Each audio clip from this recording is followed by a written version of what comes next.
አባታችን እንኳን ደስ አለዎት። እንኳን አብሮ ደስ አለን። እስኪ ዛሬ ያለውን ሁኔታ ግለጹ እስኪ። ዛሬ ያለው ሁኔታ እናታችን ቅድስተ ቅዱሳን ድንግል ማርያም በሰፈረ ሰላም ቅድስት አርሴማና ቅዱስ ሩፋኤል እንደዚሁም አቡነ ሀብተ ማርያም ቤተክርስቲያን እንደዚሁ በተጨማሪ ታቦተ ኪዳነ ምሕረት በዚህ ቦታ ገብታለች። የአካባቢውን ህዝበ ክርስቲያን ምእመናን እየባረከች ትገኛለች። የበረከት ቀን ነው። በጣም ደስ ብሎኛል። ለአካባቢው ህብረተሰብ ሁሉ እንኳን ደስ አላችሁ። በድጋሚ እንኳን ደስ አለ ማለት እፈልጋለሁ። አሜን። እንደዚሁም የአዲስ አበባ ሀገረ ስብከት ብፁዕ አቡነ ሕርያቆስ ታላቁ አባታችን ትልቅ ትብብር ድጋፍ አድርገውልን በአጭር ቀን ጥያቄያችንን ሰምተው አይተው አፋጣኝ ምላሽ ሰጥተውናልና ታላቅ ክብር ምስጋና ለክቡር አባታችን ለብፁዕ አባታችን ልባዊ ምስጋና በአካባቢው ህብረተሰብ ስም ማቅረብ እፈልጋለሁ። እንደዚሁም በአዲስ አበባ ሀገረ ስብከት በአቃቂ ቃሊቲ ክፍለ ከተማ ወረዳ ቤተ ክህነት ክቡር መላከ ገነት የክፍለ ከተማ ዋና ስራ አስኪያጅ ላደረጉልን ትብብር ሁሉ ታላቅ ክብር ምስጋና አለን። ከዚህ ቀን ጀምሮ እንግዲህ ታቦተ ኪዳነ ምሕረት በዚህ ቦታ መጥታለች። ወርሃዊ በዓሏ በዚህ ቦታ ቅዳሴው፣ ማህሌቱ፣ ሙሉ አገልግሎቱ በዚህ ቦታ ላይ ይፈጸማል። እንደዚሁ ክብረ በዓሏም የካቲት 16 እንደዚሁ ነሐሴ 16 በታላቅ ድምቀት ክብረ በዓሏም በዚህ ቦታ ይከበራል። የአካባቢው ህዝበ ክርስቲያን ሁሉ ይባረካል፣ በረከት ያገኛል ማለት ነው።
እንኳን ደስ አላችሁ። በድጋሚ እግዚአብሔርን አመስግኑ።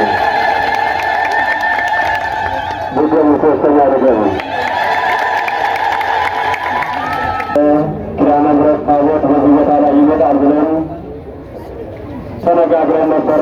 ግን እናታችን ቅድስተ ቅዱሳን ድንግል ማርያም ፈቃዷ ዛሬ ስለነበረ ዛሬ ማታ በመካከላችን ባርከናል። በጣም ደስ ይለኛል። በድጋሚ አሁን ለሶስተኛ ጊዜ እንኳን ደስ አላችሁ።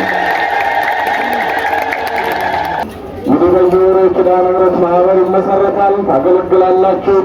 ደስ ብሏችሁ በቤታችሁ ነይ ነይ እምዬ ማርያም እያልን እንዘምራለን። የበረከት አምላክ ቅዱስ አምላክ አምላካችን እግዚአብሔር ይቀድሳችሁ ያክብራችሁ።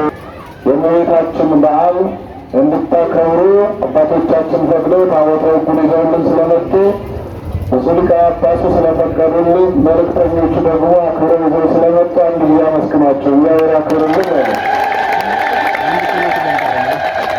እንግዲህ ወላዲተ አምላክ ምልዕተ በረከት ምልዕተ ጸጋ ናት። መርገመ ሥጋ መርገመ ነፍስ የምታጠፋ ወላዲተ አምላክ ነች። እመቤታችን እንደተናገረችው የባሪያይቱን ውርደት አይቷልና ነፍሴ እግዚአብሔርን ታመሰግነዋለች ብላ እንደገለጸችው የባሪያይቱ ውርደት የሔዋን ውርደት ነበር። የመከራ ዘመን ነበር። 5500 ዘመን የሰው ልጅ የተፈጠረበትን ዓላማ ትቶ በፈጠረው በራሱ ምክንያት ሞት ሰልጥኖበት ዲያብሎስ ገዢ ሆኖበት በመከራ ከቆየ በኋላ ነፃ የወጣው በወላዲተ አምላክ ንጽሐ ሥጋ ንጽሐ ነፍስ ንጽሐ ልቡና ለእግዚአብሔር ማደሪያነት የተመረጠችው ሁለተኛዋ ሔዋን ብለን የምንጠራት የፈጣሪያችን እናት ማኅደረ መለኮት በቃል ኪዳነ ሁላችንም የምታግዘን የምትረዳን የሁላችን መመኪያና እናት እመቤታችን ቅድስት ድንግል ማርያም ነች። ከፊታችን አድርገን የምንጸልየው መስዋዕት የምናቀርበው ማህሌት የምንቆመው ስዕለ አድኅኖዋን ከፊት አድርገን እየተማጸን ነው። በአካባቢው ደግሞ ኪዳነ ምሕረት ከጃቲ መካነ ሕይወት ኪዳነ ምሕረት ወደ ላይ ሌላ የለም። ዙሪያውን አይተን ክቡር ሊቀ ኅሩያን ኪዳነ ምሕረት እዚህ አካባቢ እንደሌለች ስለተረዳን ታቦተ ሕጉ ወደዚህ እንዲመጣ እናንተን በደብዳቤ ጠይቀናል። ስለፈቀዳችሁልና ይህ ጉዳይ ስለተፈጸመ እጅግ በጣም ደስ ብሎናል። ምዕመናን የእመቤታችን መምጣት ለሁለት ነገር ነው። አንደኛ እንድትባረኩ ነው። ለምንድን ነው? እንድትባረኩ ነው። ስትባረኩ ደግሞ ድርሻችሁን እየተወጣችሁ ነው። የኪዳነ ምሕረት አሁን ብቻዋን ነው የመጣችው። ንዋየ ቅድሳት ያስፈልጋል። የወላዲተ አምላክ መጎናጸፊያ ያስፈልጋል። ጥላ ያስፈልጋል። ንዋያተ ቅድሳት እንዲሟሉ ያስፈልጋል። የማን ድርሻ ነው? የምዕመናኑ ድርሻ ነው። ስታከብሩ ትከበራላችሁ። እጅግ በጣም እግዚአብሔር ስትወዱ ደግሞ እግዚአብሔር አብልጦ ነው የሚወደን። ስለዚህ የጎደለውን መሙላት የእናንተ ድርሻ ስለሆነ በየወሩ በ16 ስትመጡ አስራት በኩራታችሁን እየያዛችሁ አሁንም የጎደለውን የእመቤታችን የወላዲተ አምላክ ንዋየ ቅድሳት መገልገያ ተሻምታችሁ በመግዛት የእናንተን ድርሻ በመወጣት ድርሻችሁን ተወጡ።